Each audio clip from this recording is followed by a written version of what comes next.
Écoutez, bonjour. Je suis très content d'être ici. En même temps, je suis assez surpris. J'ai été surpris d'être convié parce que, comme vous l'avez vu, j'ai un CV qui n'est pas de la même taille que la plupart des intervenants que vous avez la chance de découvrir sur ce plateau. Je suis comédien, havrais, improvisateur et humoriste. Et au lendemain des attentats de Charlie Hebdo, on était bien évidemment tous tristes. J'ai reçu le coup de téléphone d'une enseignante d'un lycée havrais, le lycée Robert Schuman. Elle m'a dit, voilà, Ismaël, on ne sait pas trop quoi faire avec nos élèves qui ont un peu dérapé après la minute de silence ou pendant la minute de silence, ce moment de recueillement pour les victimes de Charlie Hebdo. Et elle me dit, peut-être qu'avec le théâtre, ta manière un peu acidulée de parler de toute thématique, tu pourrais intervenir. Je ne vais pas vous mentir que quand j'ai reçu ce coup de téléphone, j'étais un peu surpris, puis j'étais surtout, un peu comme tout le monde, je me sentais un peu démuni.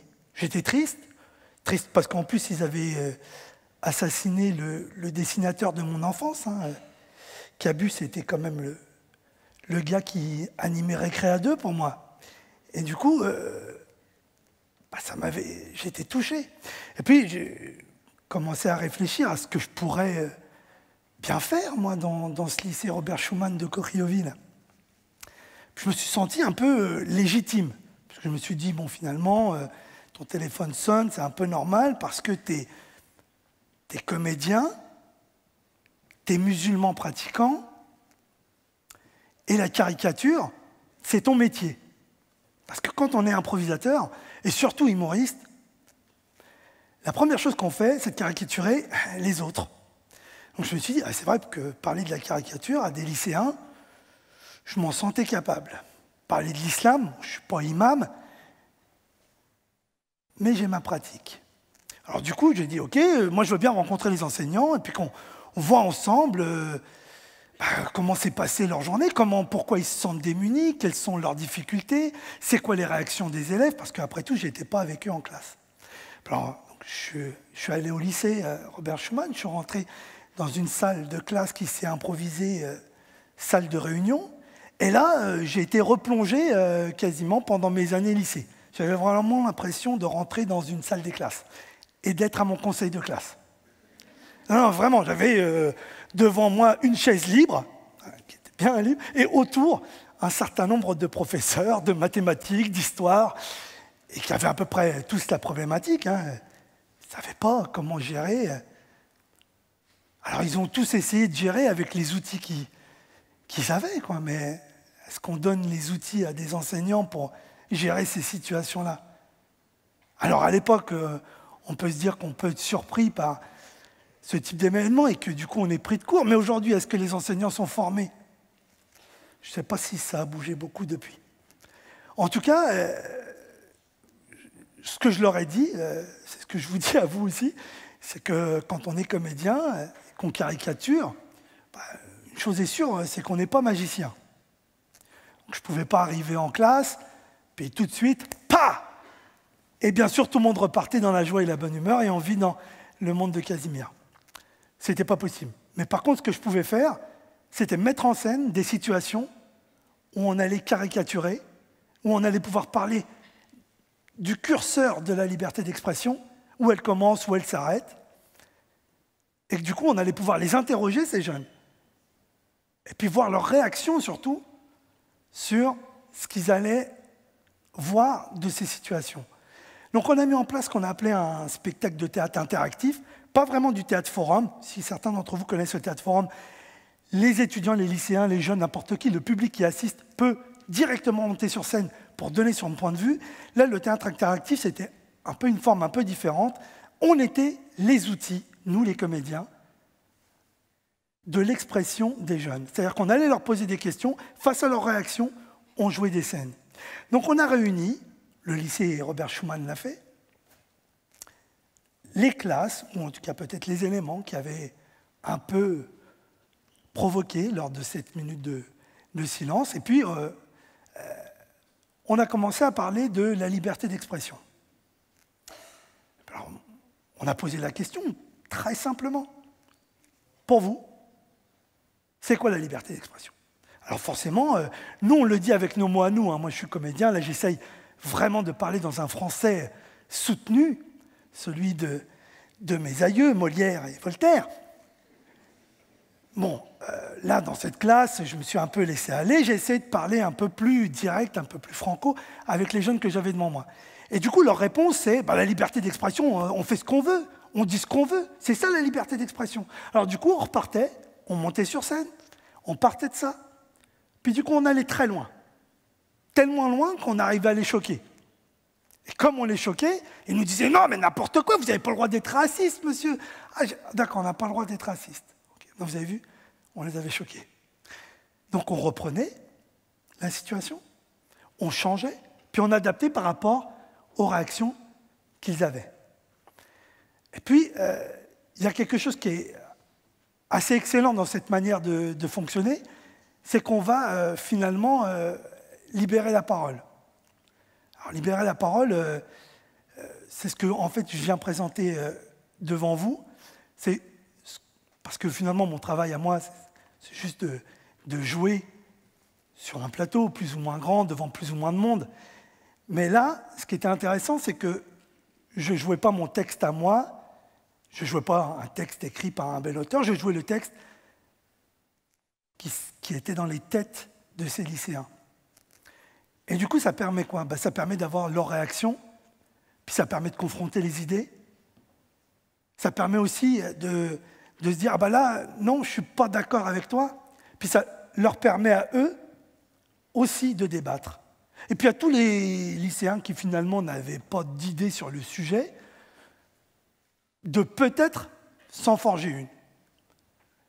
Alors, bien sûr, comme je vous l'ai dit, on n'est pas magicien, donc on n'a pas la possibilité comme ça de changer tout de suite ce qu'ils pensent de mal sur la thématique. Parce qu'en gros, il y avait deux types de discours par rapport à la caricature et à la liberté d'expression. On avait les lycéens qui nous disaient « Ah Charlie Hebdo, ils ont caricaturé le prophète, c'est interdit. » C'est interdit, voilà, c'est interdit bien sûr, mais alors, du coup on a joué ça, nous c'est interdit, mais c'est interdit pour qui?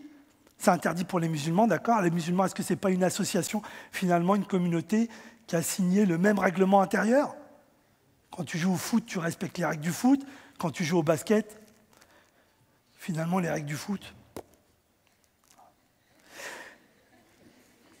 Ouais, vous avez compris. Et puis après, il y a eu aussi le paramètre Dieudonné. Dieudonné, ça a été... pour nous, là, les comédiens, il faut toujours qu'on choisisse son camp. Alors, dès que vous êtes humoriste, on vous regarde, Dieudonné ou pas Dieudonné? Il faut choisir. Du coup, l'argument que les lycéens y donnaient, c'était... mais Dieudonné, lui, quand il parle des Juifs, on ne lui dit rien. Et puis quand on parle des musulmans, on peut tout dire. Nous, notre rôle, c'est de montrer que dans la liberté d'expression, il y a un cadre légal. Et que c'est ce cadre légal qu'il faut respecter. Et que s'ils ne sont pas d'accord avec le cadre légal, il y a des manières de faire changer le cadre légal. Il faut s'inscrire sur les listes électorales. Il faut aller voter pour le candidat dont on estime qu'il a, comme ça, les bonnes idées. Aujourd'hui, moi-même, je suis un peu perdu. Mais en tout cas, vous avez vu, il y a eu pas mal de choses qui se sont dites, il y a eu pas mal de contradictions, il y a eu pas mal d'argumentations, il y a eu pas mal de débats. Et ce que moi je suis venu vous dire aujourd'hui, c'est que ce qu'il faudrait, et je pense qu'il est essentiel, c'est de libérer la parole des élèves. Aujourd'hui, on est dans un système scolaire où les profs, c'est un peu comme ici, là, il y a ceux qui savent, puis ceux qui écoutent. Moi, je suis plus du parti de me dire que ceux qui écoutent, ils ont aussi des choses à dire. Et que surtout, s'ils ont des bêtises dans la tête, c'est surtout parce qu'ils ont des bêtises dans la tête qu'il faut qu'ils les disent. Parce que c'est quand on les dit qu'on peut les contredire. Du coup, je vais vous parler de... Il me reste 2 minutes. Vous avez vu, Pour l'autre intervenant, 12 minutes, c'était un peu trop long, puis pour moi, c'est un peu trop court. Mais chacun son métier. Mais alors du coup, moi, je voulais vous présenter un des outils que j'utilise. Et puis peut-être ça va vous intéresser, peut-être que vous irez chercher ça dans votre ville. Si vous êtes à Vray, il y a nous. Et puis si vous êtes ailleurs, il y a plein de compagnies d'improvisation théâtrale dans le monde entier. L'improvisation théâtrale, c'est magnifique parce que ça repose sur 2 valeurs qui sont extraordinaires, 2 valeurs pédagogiques géniales. La première, c'est l'acceptation de l'idée de l'autre, le oui. La deuxième, c'est l'écoute. Là, il me reste 1 minute 26 et on va faire un tout petit jeu ensemble. Et comme ça, je vais pouvoir libérer la parole. Si ensemble, on essayait de raconter une histoire en impro, je vous poserai une question et votre rôle va être super court, vous allez juste dire oui. C'est un premier rôle en même temps. Hein. Donc, on y va, c'est parti. Alors, ensemble, nous allons raconter une histoire. Oui. Voilà, c'est l'histoire d'un petit garçon, d'une petite fille. Il décide de se balader à la plage sous ce climat extraordinaire à Vray. Voilà, vous avez vu, là, il va se passer des choses formidables. Vous vous êtes rendu compte. On va faire le même petit exercice avec un non. Ok, ensemble, nous allons raconter une histoire.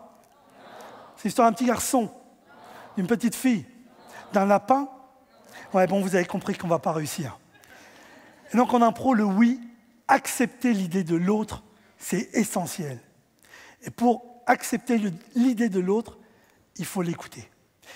Voilà, il me reste 25 secondes, le temps de vous dire que je vais libérer la parole. Vous avez le droit de parler entre vous. Merci beaucoup. Merci beaucoup. Merci Ismaël. Merci.